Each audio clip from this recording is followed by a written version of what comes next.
Raise your arms out to your sides right now. That movement, that's the one exercise responsible for more shoulder transformations than anything else in the gym. We're starting there, and by the end of this video, you'll know exactly how to do it, why most people are wasting it, and the 2 other moves that complete the entire shoulder. Let's go. Here's the truth nobody wants to say out loud. Shoulders do more for your upper body shape than your chest, your arms, or your back combined. They are the frame everything else hangs on. So why do most guys who've been training for years still have flat, underdeveloped delts? It's not effort, it's not genetics, it's the wrong exercises done the wrong way for too long. We're not doing an anatomy lecture here. You already know there's a front, a side, and a rear head. You already know that pressing hammers the front delt while the other 2 barely get touched. What you need is a straight answer to one question. Which exercises actually change how your shoulders look? Not the ones that feel satisfying, not the ones that give you a good pump, the ones that the research actually supports. So we're skipping the intro fluff entirely and going straight into the work. Exercise 1. The lateral raise done properly. This is the single most important movement for building wider shoulders, and it's also the one exercise that gets completely destroyed in commercial gyms every single day. Walk into any weight room and you'll see guys heaving 20-kilo dumbbells with their hips, their lower back, their upper traps, everything except the muscle they're supposedly training. That isn't a lateral raise, that's a trap workout with delusions of grandeur. When executed properly, the lateral raise is a small, deliberate, controlled movement. The side delt is not a large muscle. It does not require heavy loading. It requires tension, control, and genuine time under load. The lifters with the best-looking shoulders on the planet aren't swinging 60-pound dumbbells. They're using 10 to 15 kilos with strict form and feeling every single land exactly where it's supposed to. That's the standard. Start with the dumbbells hanging at your sides, not drifting forward in front of your hips. Keep a soft bend in the elbows, not locked, not dramatically curled in. Tilt forward slightly at the hips, maybe 10 degrees.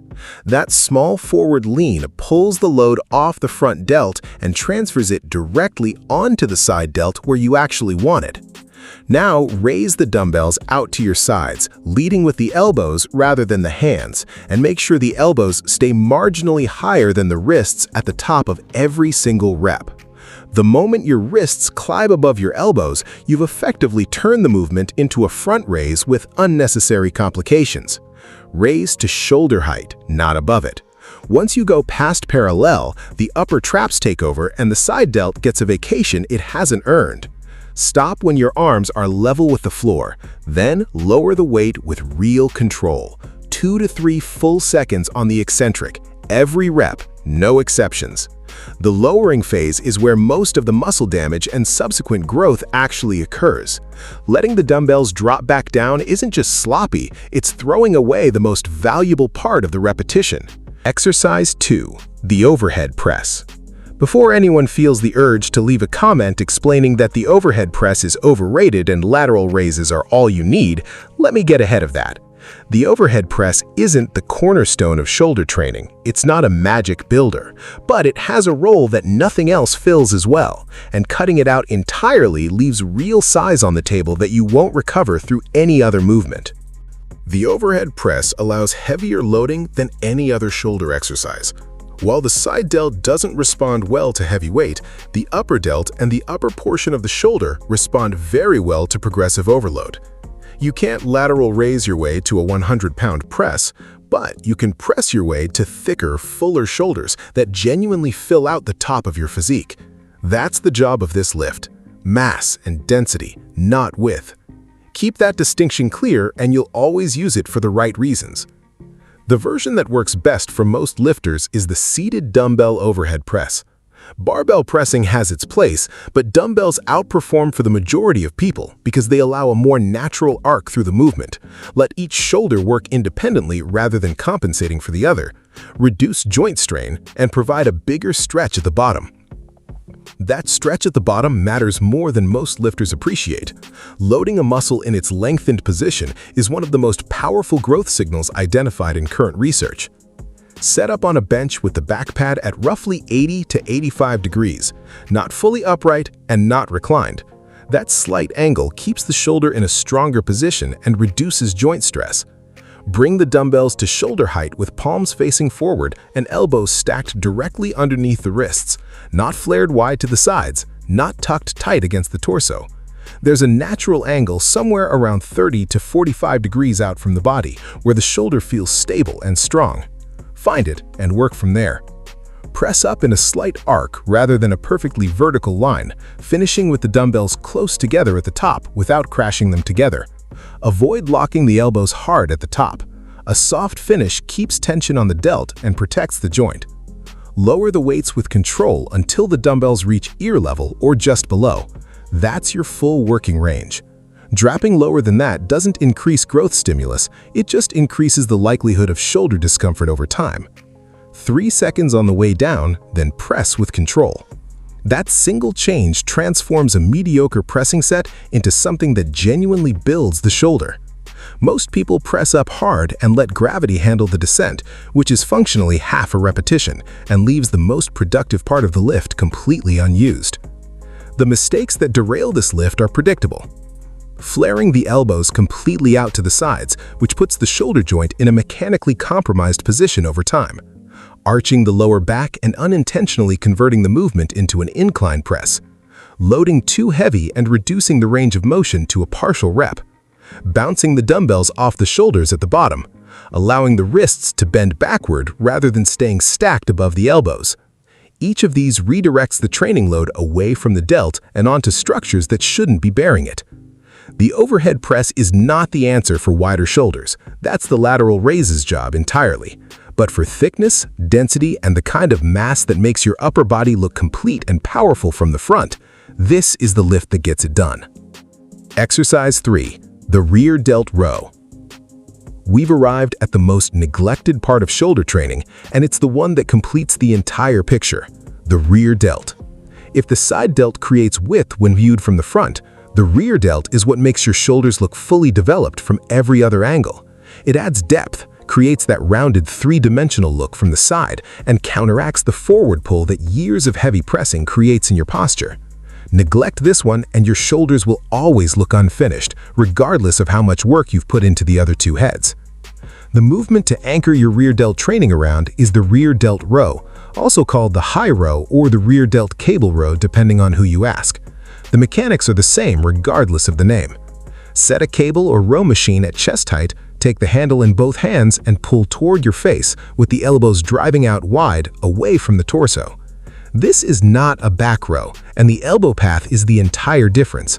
The elbows need to travel outward, away from the body, in line with your shoulders, because that path specifically targets the rear delt rather than allowing the lats to take over and dominate the movement. Alongside the rear delt row, one more movement belongs in nearly every lifter's program: the face pull.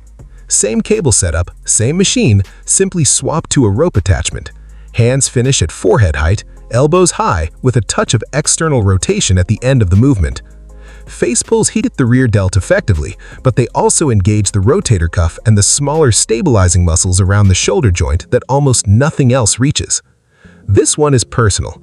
For years, I pressed heavy without any face pull work, without direct rear delt training, and with almost no pulling volume to balance it out.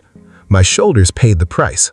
Rounded shoulders, head pushed forward, that familiar lifter's slouch that signals too much bench pressing and not enough pulling.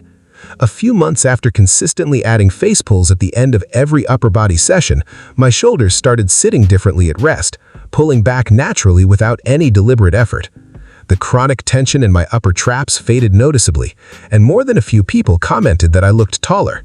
My height hadn't changed. My shoulders had simply stopped collapsing forward. Pair that with one final practice that almost no lifter bothers with, the dead hang. Find a pull-up bar, hang with straight arms, let your shoulders fully relax and decompress under the stretch, and breathe through 30 to 60 seconds of it. 2 or 3 rounds a few times per week. Dead hangs decompress the shoulder joint, open the chest, and restore the mobility that years of heavy pressing quietly erodes over time. They cost nothing, they take 2 minutes, and they are one of the highest return investments you can make in your long-term shoulder health. Rear delt rows for size and depth, face pulls for posture and joint integrity, dead hangs for mobility and decompression. Run this trio consistently and your shoulders won't just grow, they'll look complete from every angle and function better than they have in years. The numbers, exactly what to do. For the lateral raise, 3 to 4 sets of 12 to 20 reps. The higher rep range is intentional. The side delt is predominantly slow twitch muscle fiber and responds better to higher reps with clean form than to heavy loading with compromised technique. Push the final set close to failure. If 20 controlled reps feel manageable, the weight is right. If you're swinging by rep 8, the weight is not. For the overhead press, 3 to 4 sets of 6 to 10 reps. This is your heavier compound movement, so the rep range drops and the load increases. Keep 1 to 2 reps in reserve on every set except the last, where you push hard. Rest 2 to 3 full minutes between sets. You need to be recovered enough to press with real strength on the next set, rather than grinding through it half depleted. For the rear delt row, 3 to 4 sets of 12 to 15 reps. Same principle as the lateral raise. Squeeze every rep, control every eccentric, and by the final set, the pump should be significant. 2 dedicated shoulder sessions per week is the optimal frequency for most lifters. Not 3, not 4. 2 sessions done well, with these 3 movements executed correctly and tracked for progressive overload over time. Add a rep, add a small amount of weight, tighten up your form. That is the complete formula. The mistake that kills progress is constantly changing exercises every week. Muscles don't need confusion, they need consistency. Stick to these 3 lifts for 8 to 12 weeks. Add reps, add weight, improve technique, and stay patient. That's what actually builds shoulders. If this helped, like, subscribe, and comment the muscle group you want next. And if your abs still aren't matching your upper body, watch the next video. I broke down the only 2 exercises you really need for visible abs.